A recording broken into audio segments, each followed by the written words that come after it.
buong karangalang inihahandog ng DZRH para sa bagong milenyo.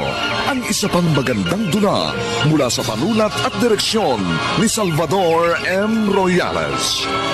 May pangako ang bukas.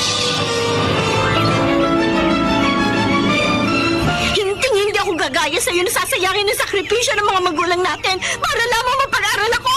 Hindi ako magpapabuntis sa isang lalaking walang kakayahang panindigan ako. Higit sa lahat, hindi ako magpapanggap na mayaman at ikahiyang sabihin sa mga tao na mahirap naman tayo. Kahit kailan, hindi ko gagawin ang mga ginawa mo.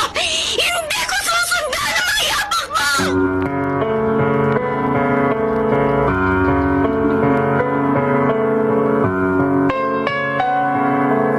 Magandang umaga po sa inyong lahat.